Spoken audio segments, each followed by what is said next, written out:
compañeros. Los compañeros no están y yo grabo la clase y luego la paso tanto al WhatsApp como al portal para que quede ahí impresa por si no asistieron. Bueno, si yo no estoy grabando, por favor recuérdeme porque se me olvida siempre empezar a grabar. Entonces les decía de que es sumamente importante para no tener una mentalidad bastante ingenua y pues para eso estamos un poquito entrando en el estudio de la Sagrada Escritura, darnos cuenta de los procesos de elaboración de todos los textos, ¿verdad? De hecho, esos videitos se llaman manuscritos, el curso de los manuscritos bíblicos. Ya ahí nos está diciendo una gran cosa, que se escribieron a mano en un material a veces pues que se arruinaba fácilmente porque o era una hoja de una planta o era el cuero de un animal. Bueno, ahí van a ver ustedes los videitos, son muy interesantes, son muy instructivos, no son muy extensos y lo que yo necesito es que lo vayan viendo de poquito durante todo el trimestre, pero que en cada video, que miren, son 26, solo tenemos 12 sesiones y son 26 los videitos, pero ya les digo que duran 2 minutos, 5 minutos, dura poquísimo. Que cada videito que ustedes ven, saquen una pequeña síntesis de lo que comprendieron. O sea, en lugar de ser una comprensión de lectura, es una comprensión de video. Y luego al final, pues que sean los 26, pues ya me darán ustedes su conclusión de ese desarrollo tan interesante de los manuscritos y los nombres que estos tuvieron, porque fueron bautizados y tuvieron un nombre.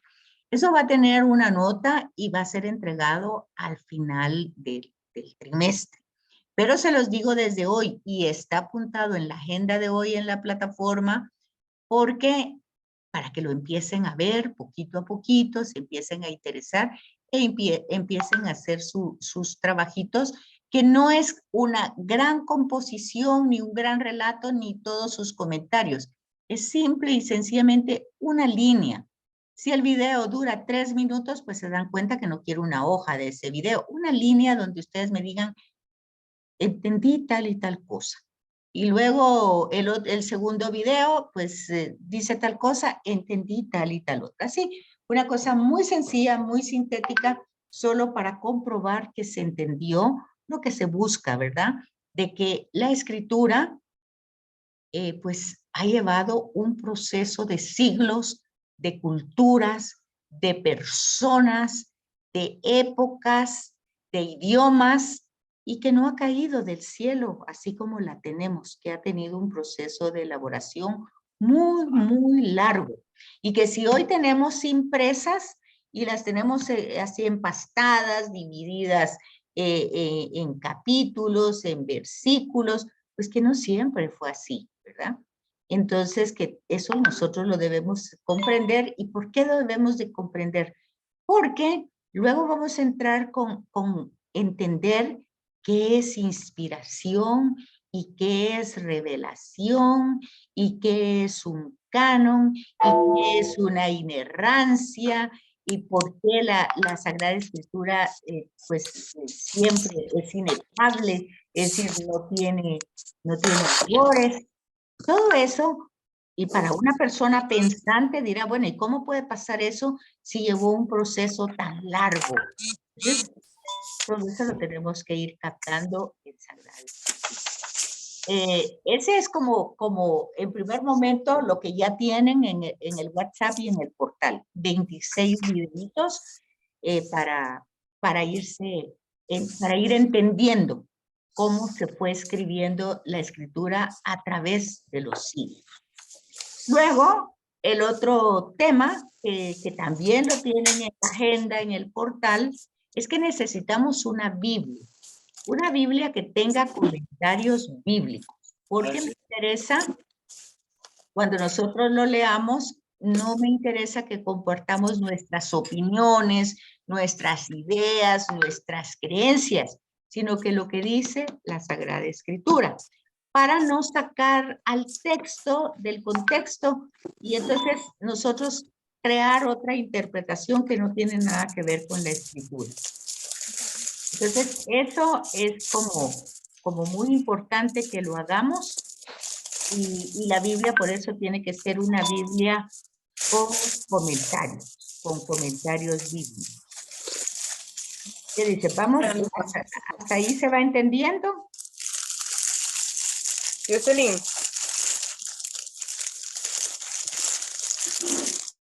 ¿Van Como entendiendo el hasta agua, ahí? como el agua, como el agua. Perfecto, perfecto. Me da mucho gusto. sí. Bueno, entonces tenemos esas dos herramientas para empezar nuestro curso. Luego, también tenemos material, ¿verdad? De apoyo, como puede ser un libro. Sí, Henry. Disculpe, no había visto su manita por ahí. Henry. Es que yo creo que tiene apagado su micrófono. O no sé.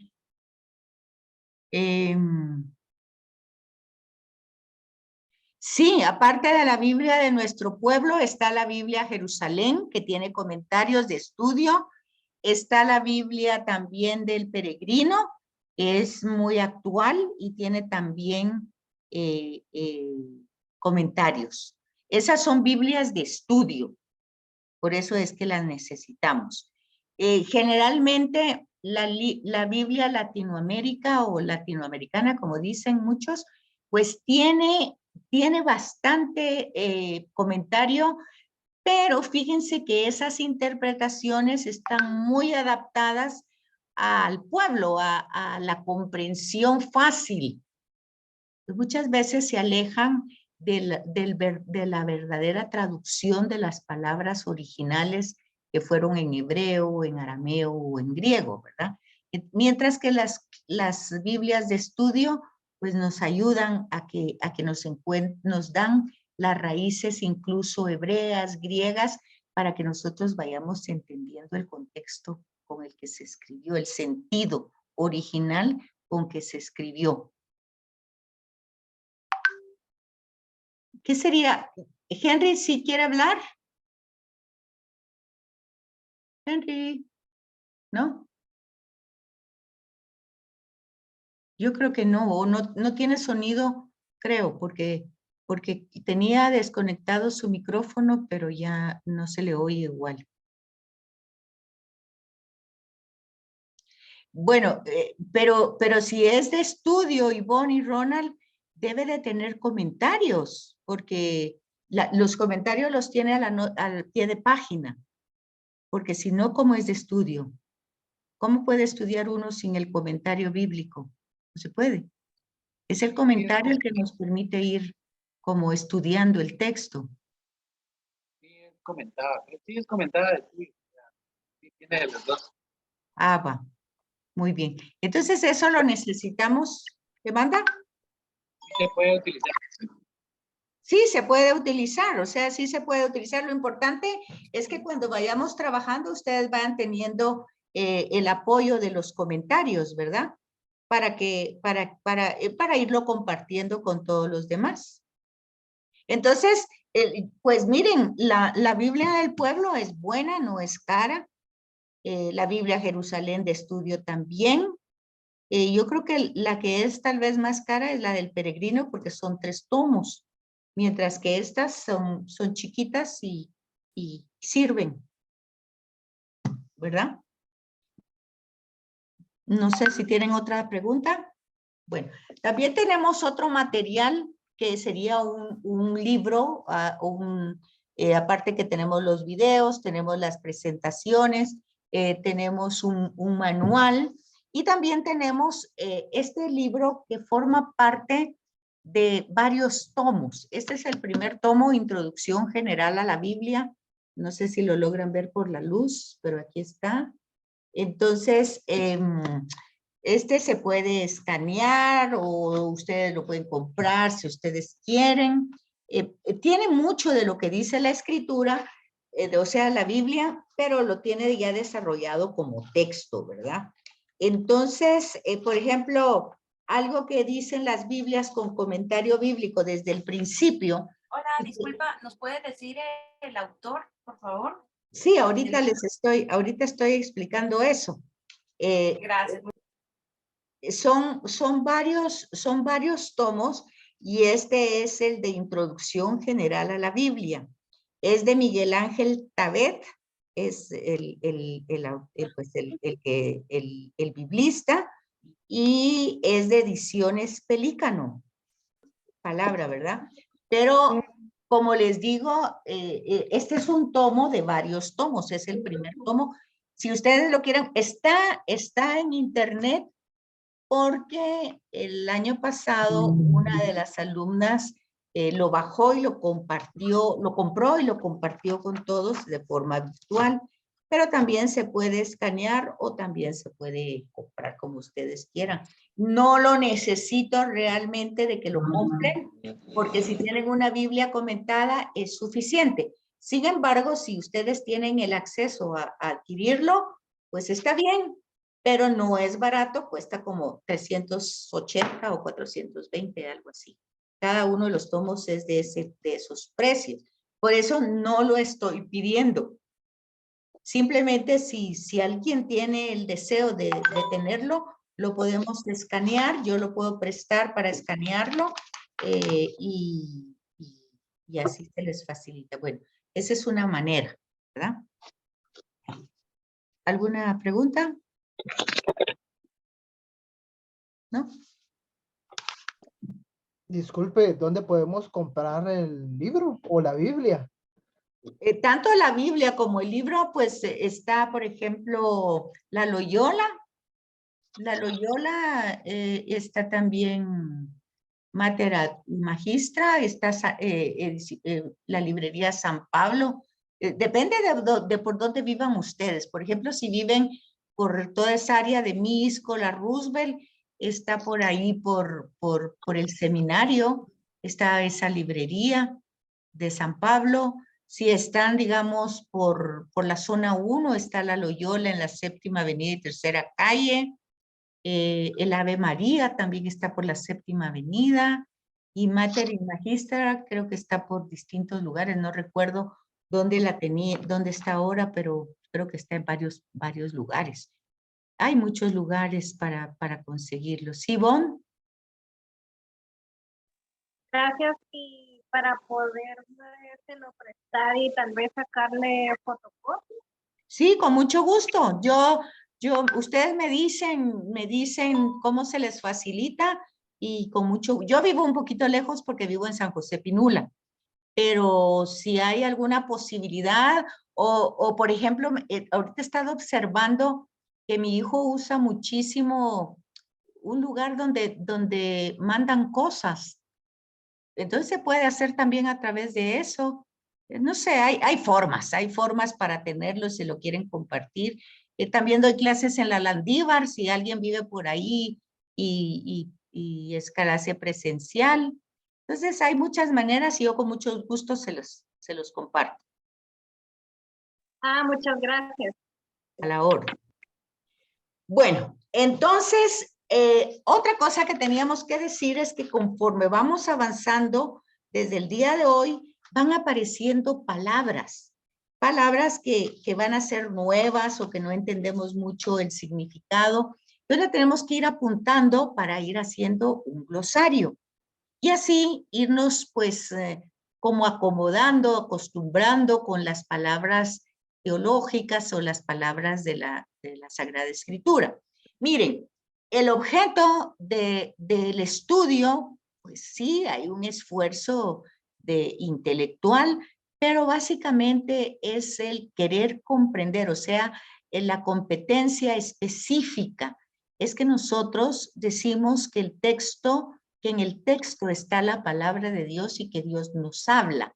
Entonces, el objetivo principal es que nosotros comprendamos lo que nos diga para saber corresponder, para poder responder, para poder encarnar y no tener una lectura como de algo que sucedió hace 2000 años y que no tiene ninguna injerencia en mí, sino que una lectura que me diga, que me aclare, que me ilumine las circunstancias, ¿verdad? Que se supone que ese es el efecto que hace. Dice, tu palabra es luz para mis pasos, pero que eso no sea solo una buena idea o un buen mensajito que se manda por WhatsApp, sino que sea realmente algo que verdaderamente me dé esperanza en un momento de dificultad, me dé alegría en un momento de la vida cotidiana, que yo entienda, que yo sepa, que yo descubra la presencia de Dios vivo en medio de nosotros. Entonces, ese es básicamente el objetivo de la Sagrada Escritura, de esta introducción y de todo su diplomado. Entonces, en la Biblia, ustedes van a encontrar su Biblia. Bueno, otra cosa es que cuando entramos a la clase, pues al curso, tengan su Biblia ahí, ¿verdad? Porque si es un curso de teología y de Sagrada Escritura y no tener la Biblia, pues no tiene como mucho sentido, ¿verdad? Sí la tienen que tener ahí y la tienen que ir hojeando. Y una cosa, si por ejemplo mi Biblia dice algo que la de ustedes dice de otra manera o todo lo contrario a lo que yo estoy diciendo, es importante que lo compartamos, porque eso no significa que se contradice, sino que en Sagrada Escritura significa que hay muchas formas de poder interpretar, o de otra manera, no hay una manera clara de decir cómo son las cosas. Eso pasa mucho cuando son las épocas. Por ejemplo, en los evangelios está la introducción a cada evangelio. Entonces, por ejemplo, cuando dice fecha en que se escribió este libro o este evangelio. Entonces, generalmente unas Biblias dicen, depende, el libro Marcos, por ejemplo, unas Biblias dicen que en el año 50, otras dicen que en el año 70, otras dicen que en el año 80. Bueno, hay diferente parámetro de fechas. ¿Qué quiere decir eso? Quiere decir que no se sabe exactamente la fecha en que se escribió, pero fíjense, una cosa interesante para uno ir discerniendo. Si ya da un periodo muy cercano al momento histórico de Jesús, por ejemplo, si ya dice el año 50, es porque hay ciertos recursos que dicen que ese año se escribió. Y aunque otras digan que es el año 70, ya con que varias digan el año 50, ya tenemos un parámetro muy cerca, y ahí entonces hay una deducción de que es uno de los primeros escritos hechos en el Nuevo Testamento. Entendiendo, porque luego uno va a las cartas de Pablo y se va dando cuenta que las cartas de Pablo, pues Pablo las escribe de verdad. Él sí es alguien que escribe lo que está diciendo a las comunidades. Y entonces esas fechas son veraces, porque vienen de la mano de puño y letra de Pablo, y están ahí escritas y están en la fecha, y hay una serie de contextos históricos y cronológicos que apoyan esa carta, cosa que no pasa así con los evangelios.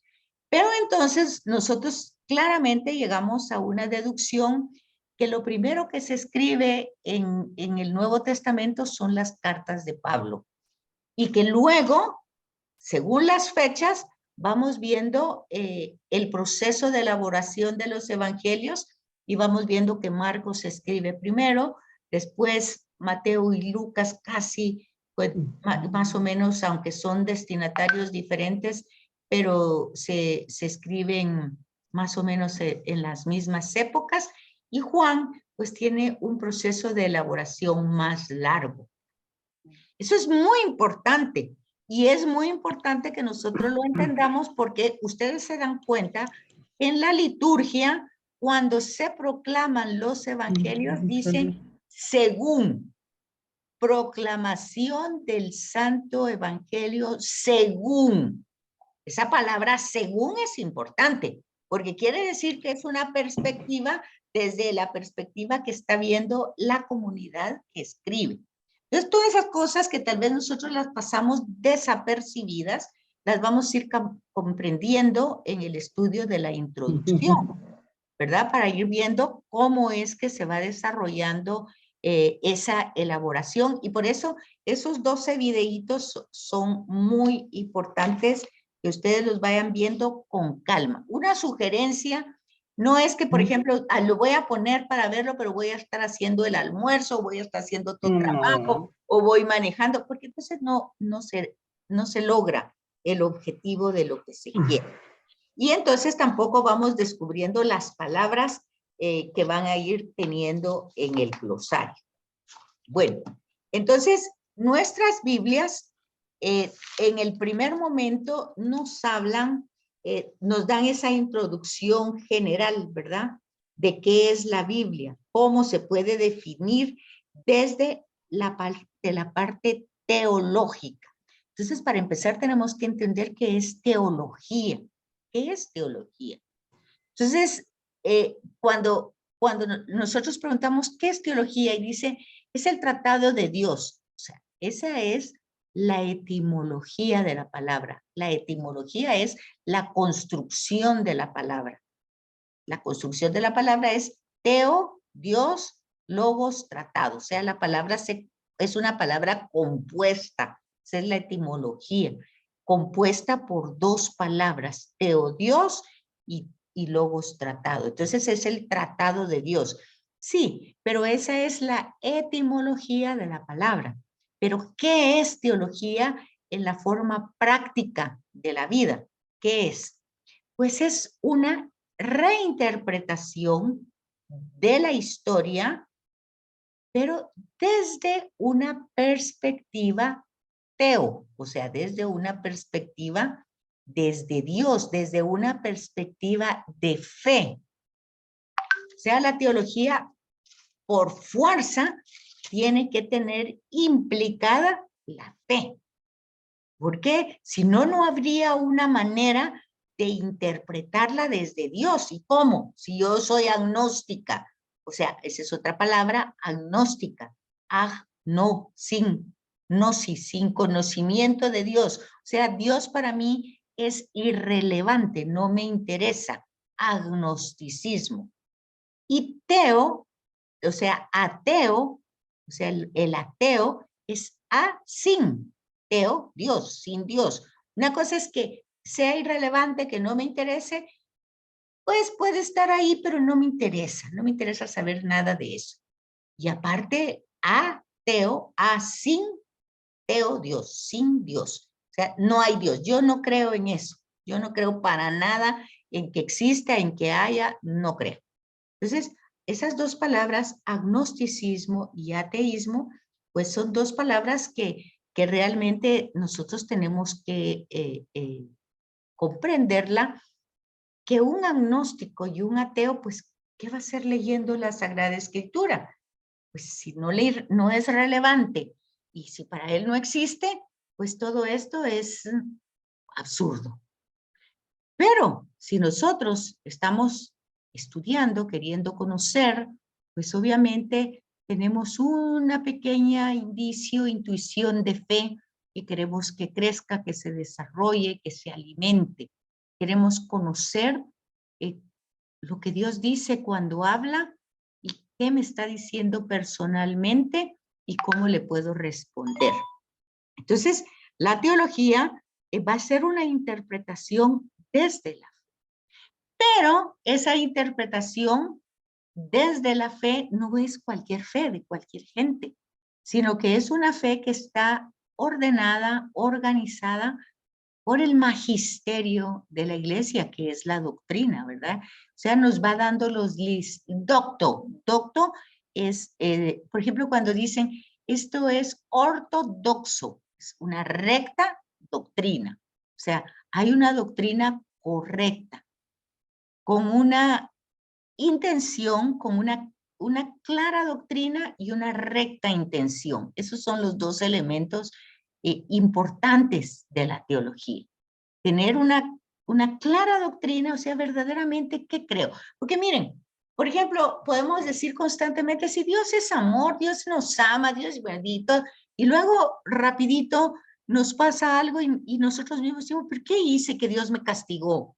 Bueno, ¿en qué quedamos? ¿Es amor o castiga? Sí, es amor, pero castiga. No, hay que entender bien cada expresión que nosotros decimos de Dios, porque si no lo deformamos. Y muchas veces nosotros transmitimos esas deformaciones.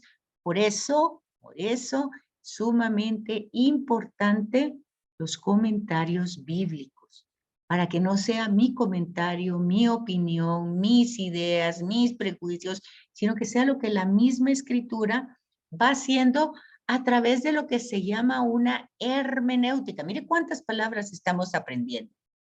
Hermenéutica. ¿Qué es una hermenéutica? Es una ciencia literaria. ¿Qué nos dice ese texto? ¿Qué clase de texto es? Si es una novela, si es un cuento, pero eso lo va analizando a través de otra palabra que se llama exégesis y que va analizando, por ejemplo, esta palabra se escribió en griego y el contexto en el griego era tal cosa, cuando se tradujo pues ya no existía exactamente la palabra. Por ejemplo, fíjense que en Génesis 1, cuando es traducido Génesis 1, que dice, capítulo 1, versículo 1, que dice en el principio, todo era caos, todo era oscuridad. Pues es que eso no dice lo original de la escritura.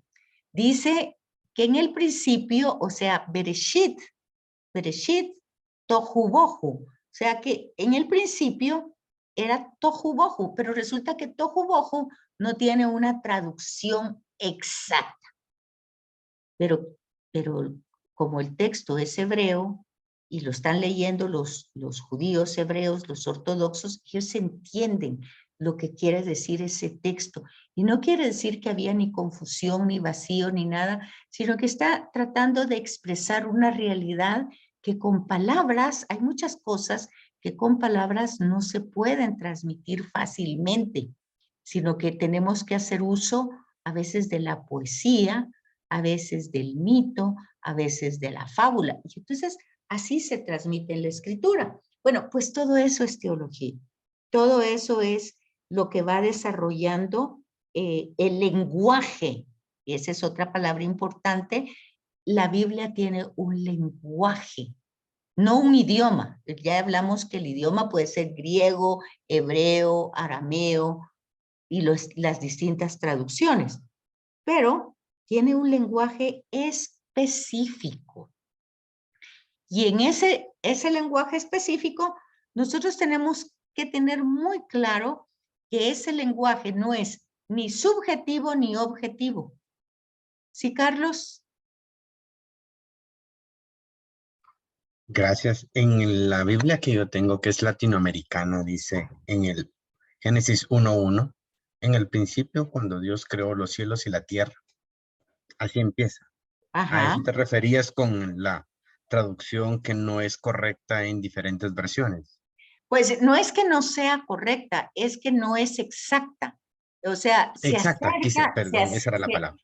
se acerca, pero no es lo que exactamente está diciendo en su lenguaje original. Entonces, por ejemplo, ahí la latinoamericana dice eso, pero ahí hay que fijarse por qué yo no dije que tendríamos que tener la latinoamericana Correcto. como Biblia de estudio. Y lo que pasa es que la Biblia latinoamericana es muy buena, pero su objetivo es la fácil comprensión del pueblo.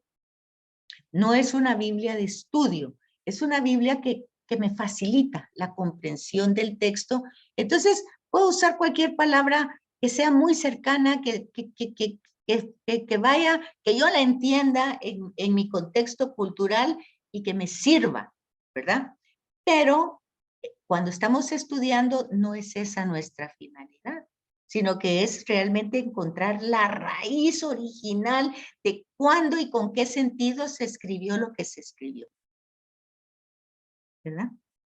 Entonces, por eso necesitamos pues una Biblia que, por ejemplo, la Jerusalén sí le va a decir eso. Y le va a decir, tohu bohu es el original de la palabra, pero su traducción se acerca y le va a dar distintas acepciones de lo que podría ser esa traducción. O sea, la traducción en el capítulo va a decir era caos, vacío, pero ahí le va a poner un pequeño asterisco. Usted se va a la nota de pie de página y ahí está la explicación. Eso quiere decir los comentarios bíblicos que tenemos que utilizar. Bueno, entonces es importante que nosotros veamos esos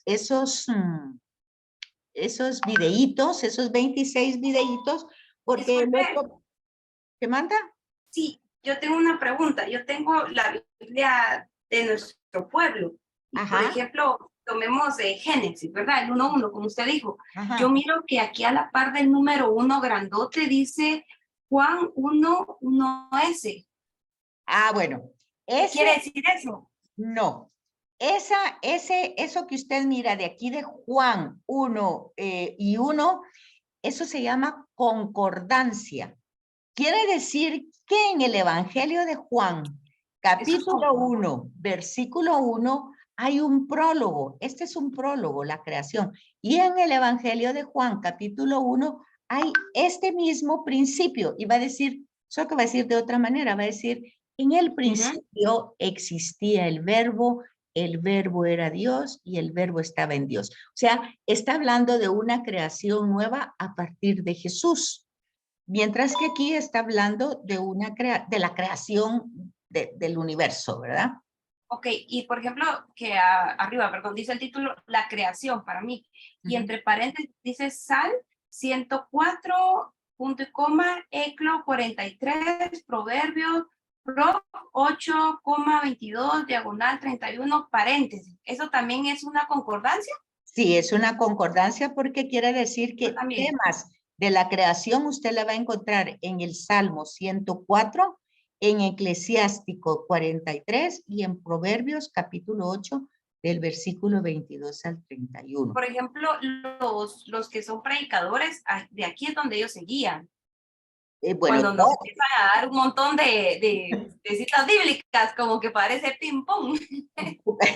Pues realmente esa sería la forma de leer la escritura.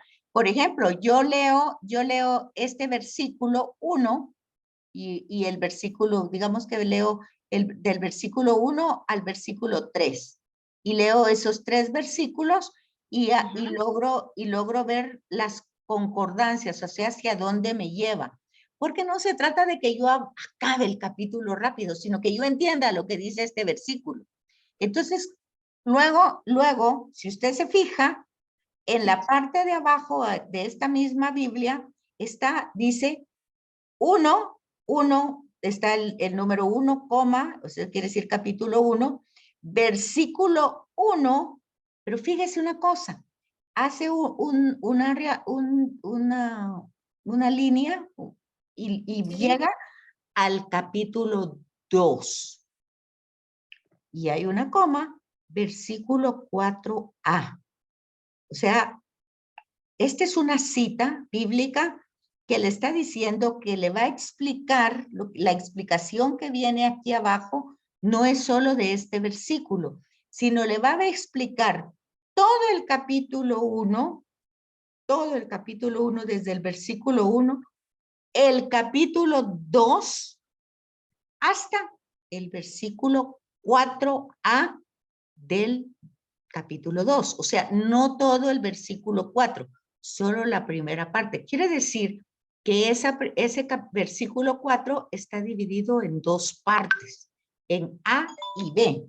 Entonces, si yo me voy al versículo 4, me voy a dar cuenta que justamente en el versículo 4 dice 4a y luego hay un título que dice el paraíso.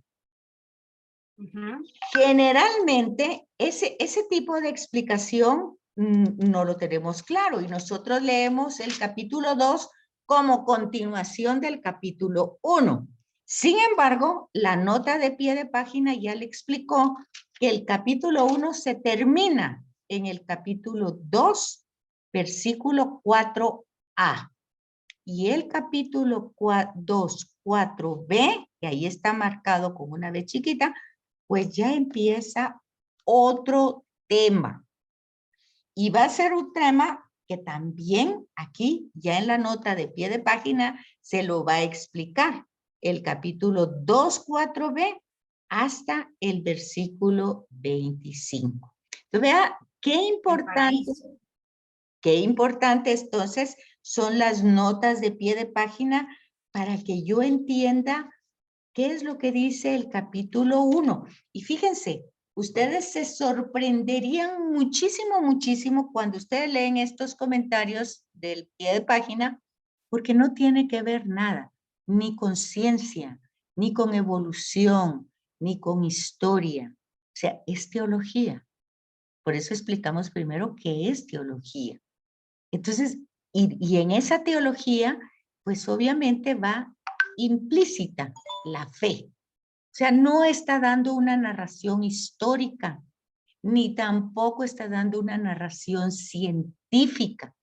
Porque, fíjense, es que es solo un momentito de ponerse a pensar. Nos podemos poner, nos detenemos a pensar desde muchas perspectivas. Imagínense ustedes, yo me imagino que oyen o ven noticias y ustedes se dan cuenta que llevan 8 días de estarse celebrando el Año Nuevo Chino. ¿Ya se dieron cuenta ustedes de eso? Que se está celebrando el Año Nuevo Chino. Sí. Va. Y el Año Nuevo Chino, este nuevo año, es el año del conejo. Sí.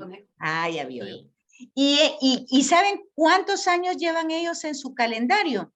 ¿Ya oyeron la noticia cuántos años son? Ah, no, eso no. Ah, ya ve. Les falta poner atención en las noticias. Les falta poner atención. Son 4.800 años, algo así. Pero fíjense que es para ponerse a pensar, solo ponerse a pensar. Y usted se pone a pensar 4.800 años y estos textos, cuando entramos a la historia de la salvación, nosotros vemos que la historia de Abraham empieza 2.000 años antes de Cristo. 2.000. David existió 1.000 años antes de Cristo. Bueno, pero veamos los 2.000 años. Es cuando el papá de Abraham sale de Ur de Caldea y sale con Abraham, con su sobrino Lot, con la esposa Sara, y son tribus nómadas. Está narrando el principio, pero ya existía un pueblo que se llamaba Canaán, ya existían los chinos que no son mencionados aquí, ya se habían destruido los dinosaurios, que fue otra generación. O sea, ya todo eso, porque eso no está narrando la escritura. La escritura no es un libro de historia ni de ciencia. Es una interpretación teológica. O sea, es desde la fe, yo desde la fe entiendo, no porque me lo enseñaron, no porque me lo transmitieron, no porque es una tradición, sino porque yo me doy cuenta, yo experimento en mi propia vida que lo que tengo, empezando con la vida, la he recibido, que yo no podía haberme creado yo misma, que tampoco pude haber sido una casualidad, porque han pasado muchas cosas que yo voy viendo cómo se va desarrollando mi historia. Entonces esa historia está implicada en una historia universal, no es una historia aislada, que eso es lo que intenta decir la escritura. Israel va a entrar en la historia de todo el universo, pero es la pedagogía y la didáctica de Dios que la va desarrollando para que todos lo conozcamos. Entonces todo va desarrollándose de tal manera que yo voy descubriendo y voy experimentándome como criatura. Fíjense que eso es tan evidente. Falta con que tengamos una enfermedad o con que alguien, un familiar querido, cercano, se nos enferme, Y nosotros nos damos cuenta de que no podemos dar la salud, ni aunque tengamos mucho dinero, ni aunque tengamos todo el amor del mundo, ni aunque querramos, o sea, esos te lo dan y posiblemente nunca estuviste consciente que te lo dieron hasta el día que lo estás perdiendo. Igual la vida, te la dieron, te la prestaron. Entonces no es que después te la quiten, sino que simplemente te la dieron y ya estuvo. Y bueno, no es tuya. La salud tampoco, el trabajo tampoco, la familia, todo te lo dan, todo. Pero eso lo cuenta la Escritura. Eso lo va desde Génesis 12 con Abraham. Vamos viendo cómo Abraham va recibiendo todo de parte de Dios. Pero eso mismo que le pasa a Abraham, nos pasa a cada uno de nosotros. Todo lo vamos recibiendo, todo. Pero nunca estamos contentos, nunca estamos, bueno, entonces regresamos al paraíso, donde no estamos contentos, donde todo lo hemos recibido, pero no estamos. Entonces al final nos damos cuenta que el pecado de origen no es un pecado sexual, ni es un pecado es una condición humana que todos tenemos desde el origen, desde el principio, desde que somos bebés. Cuando hemos tenido hijos pequeñitos y los observamos, nos damos cuenta a veces cómo desde el principio ya hay ciertas tendencias que son preciosos los bebés, que son lindos, que son angelitos, sí, pero son unos angelitos que cuando hacen un berrinche, que cuando tienen un capricho, Entonces, vamos viendo ciertas cosas y uno dice, desde el principio ya somos así, ya vamos teniendo unas tendencias que van poniendo nuestra persona en primer lugar. Pero poco a poco, el texto bíblico va iluminando esos rasgos de nuestra identidad como seres humanos. El texto lo va iluminando, nos va diciendo cómo fueron los principios, cuál es el plan de origen de Dios y cómo desde nuestra libertad, pues nosotros no es que echamos a perder el plan, porque a Dios nunca le vamos a echar a perder sus planes, pero sí los dilatamos. ¿Por qué?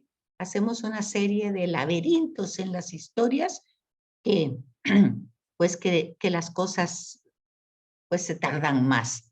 Sí, Floridalma. Hermana, buena noche, con una preguntita, Dígame. ya que estamos tocando la condición humana desde el origen. Ajá. Si hablamos en teoría que el Génesis son pueblos, entonces, ¿por qué hablamos del pecado original de Adán y Eva? Porque la palabra Adán no es el nombre de una persona. Y eso lo explica ahí, hay que leer esos comentarios. Cuando lea el paraíso se va a dar cuenta que ese es otro tipo de narración de la creación. Y Adán viene de la palabra Adamá, que quiere decir tierra. De hecho, acuérdense que el miércoles de ceniza, que ya viene pronto, dice, acuérdate que eres tierra y en tierra te has de convertir. Otros dicen, pues, cree en el evangelio, algo así, escucha y cree en el evangelio, algo así. Pero antes era que eres tierra. Y Adán, ¿qué significa eso? Tierra, eres tierra y tierra te vuelves. Entonces, nuestra condición humana es volátil, es vulnerable, es efímera. El Salmo lo dice, es como la hierba del campo que hoy es y mañana no es. Entonces, ¿por qué tanta soberbia, tanto orgullo, tanta cosa? Pues, obviamente por ignorancia, ¿verdad? Por soberbia, por desconocimiento, pero es una condición humana. Y Eva, pues, no es el nombre tampoco de una persona, es el nombre de una madre. Así, por ejemplo, cuando ustedes oyen la palabra Sofía, pues la palabra Sofía significa sabiduría. Pues igual, la palabra Eva significa madre. Y Adam significa tierra. Adamá viene de Adamá. Entonces, esa condición humana, desde el principio, como usted muy bien dice, desde los orígenes, existe. No existió en esa pareja solo. Eso está narrado de esa manera, pero nosotros vamos a ir comprendiendo en el estudio de la Sagrada Escritura en que en esas narraciones nosotros estamos implicados. Que cuando habla del pueblo de Israel, también somos nosotros ese pueblo de Israel. Y que esas tendencias de Israel, de rebeldía, de soberbia, de ver los signos que Dios hace en su vida, pero luego rechazarlo en otro momento cuando le conviene, eso lo hacemos nosotros también, constantemente. Constantemente, cuando nos pasa cualquier circunstancia de la cual no estamos de acuerdo, pues renegamos, decimos, hacemos, y siempre también hay una pregunta que siempre hacemos: ¿por qué a mí? ¿Por qué no a mí? Pues, ¿por qué a mí no me puede pasar eso? ¿Por qué le puede pasar a otros y a mí no?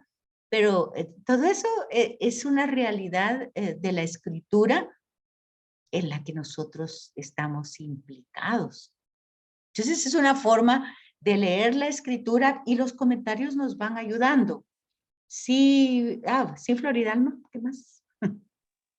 Hermana, perdone, entonces, fíjese que sí me queda la duda. Entonces, por ejemplo, cuando damos las catequesis del bautismo, nosotros decimos de que los niños traen el pecado original de Adán y Eva y que por eso son bautizados, y por lo general siempre utilizamos el texto bíblico de Salmo 51:1, pero qué pecador soy, pecador desde el seno de mi madre. Pecador me concibió mi madre, ¿sí? Ajá. Esa es una forma de entender lo que estoy diciendo.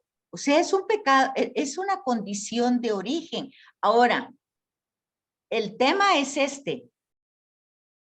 El capítulo 12 empieza con Abraham y se llama Historia de la Salvación. Así se llama. Entonces nosotros podemos, por un lado, podemos dividir la escritura en dos partes. Génesis del 1 al 11, que es la historia universal, por decir así, como la puede ver cualquier ser humano o cualquier israelita, que es monoteísta, que cree, que tiene fe. Entonces se sabe criatura, se sabe creación y sabe que existe como pueblo porque Dios lo ha creado. Ahí está el fundamento de la alianza en el Sinaí. Pero también se sabe que ha perdido porque el israelita perdió la tierra, perdió el templo, el exilio fue otro momento sumamente doloroso para ellos, igual que el cautiverio en Egipto, peor todavía, porque en el cautiverio no eran pueblo, no eran nada, no tenían tierra, no tenían templo, no tenían historia, todavía no eran. En cambio, en el exilio, ellos perdieron todo. Y ellos se dieron cuenta en ese momento que además de ser criaturas, creación, pues su condición era de una ingratitud grande, porque Dios siempre ha actuado en la historia. Es lo que nosotros podríamos decir todos. No hay nadie que diga que Dios no ha actuado en su historia. Todos, Dios ha actuado en la historia de todos. Dios no abandona a nadie, pero no hay conciencia de verlo, no hay conciencia de, ni siquiera de intuirlo.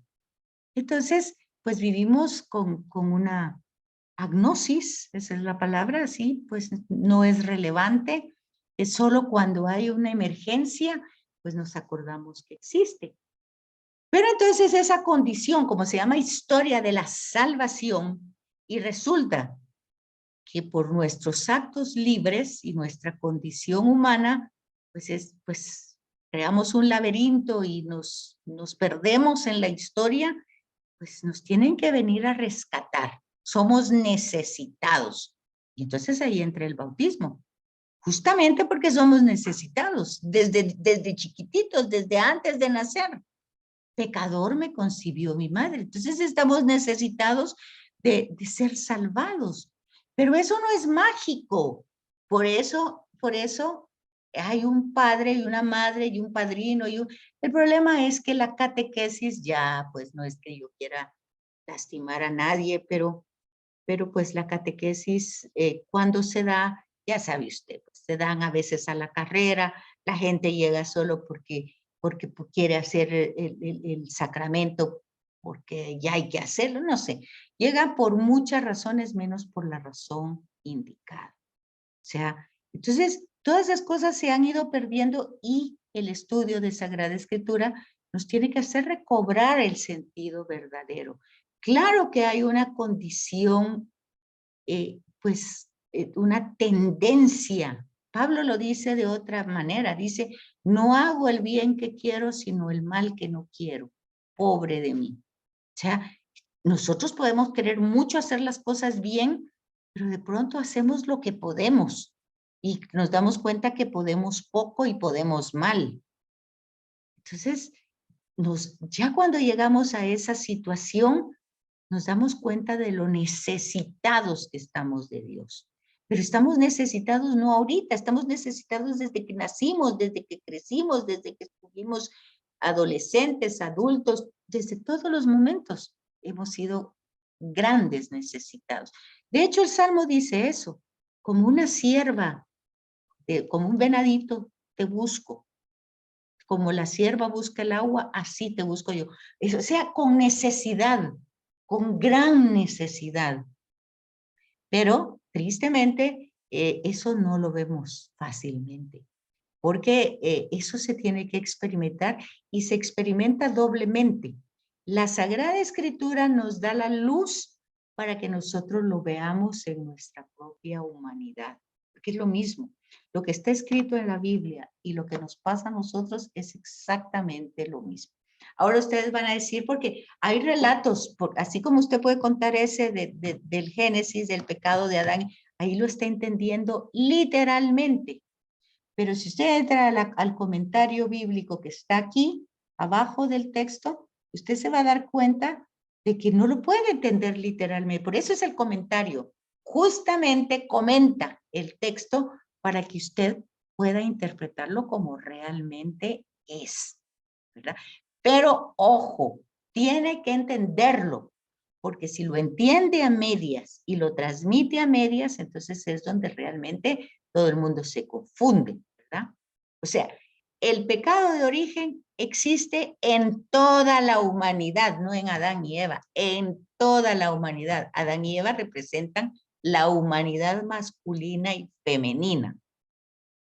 Y entonces, el pecado de origen, teológicamente, desde el aspecto de Dios, significa que toda la humanidad participa de esa condición. De hecho, cuando vamos a misa decimos eso, que confesamos que hemos pecado mucho de pensamiento, y todos lo dice el Papa, lo dicen los obispos, los cardenales, los sacerdotes, nosotros, todo el mundo dice eso. No hay nadie que esté en una misa que no diga eso. Que no está consciente es otra cosa. Que lo repite solo por repetirlo es otra cosa. Pero ahí dice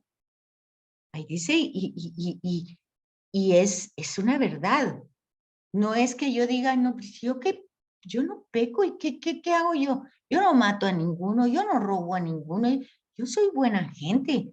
La mayoría somos buenos, ¿no? Pero es que no, el pecado no es tema de bondad o maldad. El pecado es la acción libre del ser humano que rompe la relación con Dios. Ese es el pecado. El pecado tiene que ver con un tema de fe, no es un tema moral, es un tema de relación con Dios. O sea, ahí en el paraíso está, ¿para qué creó Dios? Para estar en armonía con Él, con la pareja, con el cosmos, todo en armonía. ¿Y qué hace la humanidad? Hace uso de su libertad para buscar su propio bien, aunque haga un desorden en el cosmos, en todas las relaciones, no importa, porque busca su propia ponderancia. Y entonces, pues entra el desorden, y como es la libertad, pues la libertad va teniendo sus propias consecuencias. No es que Dios castigue, Dios no castiga, simplemente ahí está, pero dice, si uno lee literalmente, pues resulta que del paraíso pues Dios los echa, literalmente. Pero si usted lee el comentario, se va a dar cuenta de que es la consecuencia normal de pecar. ¿Quién fue el primero que se retiró? Y la palabra no es retiró, se alienó. ¿Quién se alienó? Alienarse es cuando yo mismo me escondo, porque yo tengo pena, vergüenza, culpa, todo lo que ustedes quieran, pero alienarse es una acción personal mía. Nadie tiene que alienarme, yo me alieno, yo solita. Entonces eso está muy escenificado en Génesis, pero en Génesis 2, no en Génesis 1, ¿verdad? Hay que fijarse que Génesis 1 es una lectura, es un poema, es un himno que termina en 4A, es un himno. O sea, no es ciencia, no es historia, es un himno litúrgico. Lean la nota de pie de página. Y Génesis 2, 4b al 3, 24 es una prosa, es una narración. Y en esa narración se va contando, se va describiendo a un Dios muy diferente al de Génesis 1, porque es un Dios que siembra, que cosecha, que hace al hombre de barro, que hasta después se da cuenta que está solo. O sea, eso se llama antropomorfismos, usa formas humanas para hablar de Dios. Todo eso está en los comentarios, todo eso está en los comentarios de pie de página. Todo eso no está en otro libro, ahí está. Hay que leerlo y hay que comprenderlo. Y entonces, cuando nosotros vemos, no somos protestantes, somos católicos, entonces nosotros necesitamos la Sagrada Escritura y necesitamos el catecismo de la iglesia, ese gordito de Juan Pablo II, ese. Entonces nosotros con esos dos vamos viendo cómo se debe dar la catequesis desde la escritura y con el catecismo para la formación. Y ahí encuentra usted exactamente las herramientas necesarias para lograr lo que se quiere. ¿Qué es lo que se quiere? No necesariamente que la gente celebre un sacramento sin sentido. No es el objetivo.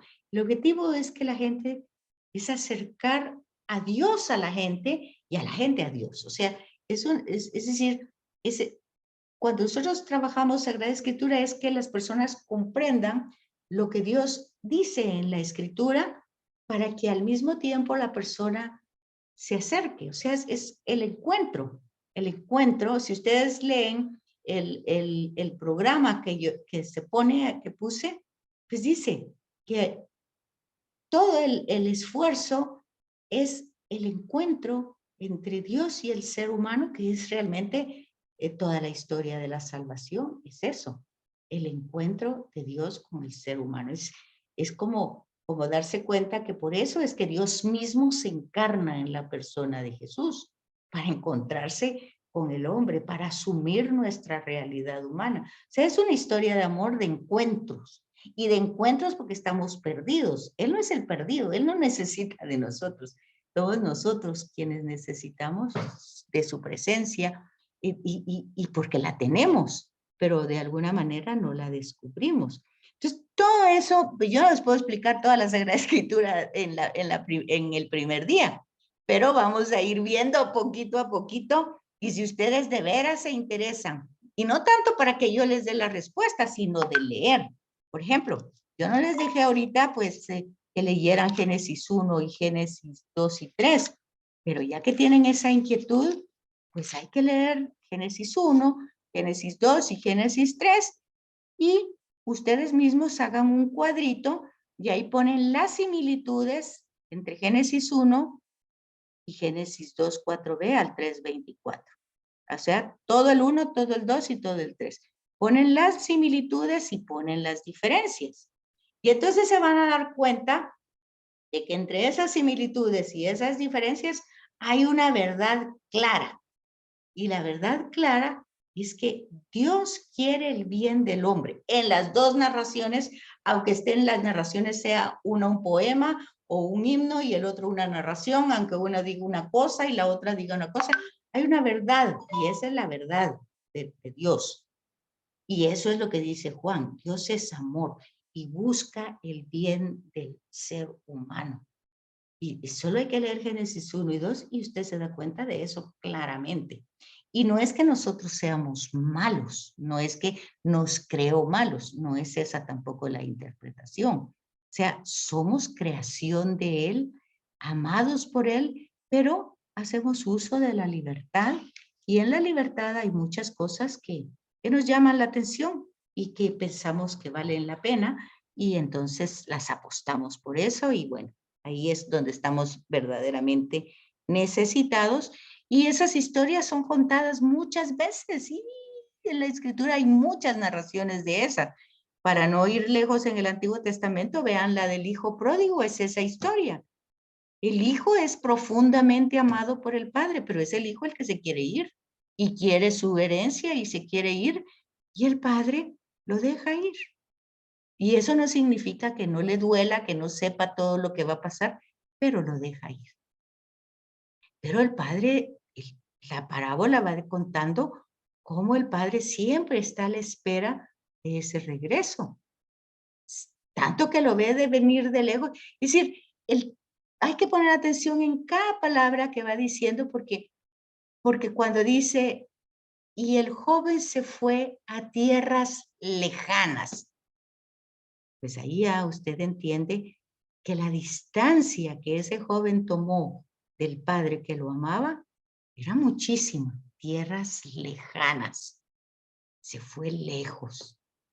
No quería estar con el padre. No quería. Bueno, ese es Génesis 2. No quería otra cosa. Quería ser como Dios. Yo puedo, es mi vida, nadie se meta. Bueno, así somos. Así somos siempre. Entonces, el problema es, también lo dice la Escritura, que vemos la paja. ¿Cómo es la cosa? Que vemos la paja del ojo ajeno y no vemos, ¿cómo es? Algo así, ¿verdad? Que no vemos la paja que está en nuestro ojo y sí lo vemos en la del otro, algo así. El hecho es ese. Entonces, pero todo eso está dicho en todos los lados y en todos los lugares. Por eso el Salmo 51, porque esa condición no empezó a partir de que hicimos algo malo. Es algo a lo que tendemos desde chiquititos, desde siempre, desde muy jóvenes. Y entonces nos tienen que ir como educando, como nos tienen que ir organizando, orientando, y nosotros nos rebelamos porque no queremos eso, siempre. Bueno, entonces, pero ya se nos va a acabar. Ay, ya nos quedan 4 minutos, me quedan. Y ya no seguí, miren ustedes lo que me hicieron hacer. Bueno, entonces ahora les queda de castigo ese trabajo, leer Génesis 1, 2 y 3, para que entonces yo avance la próxima semana. No tienen que trabajar, porque no se los puse en tarea. Solo háganlo como para que se les aclare un poquito y las dudas que tengan.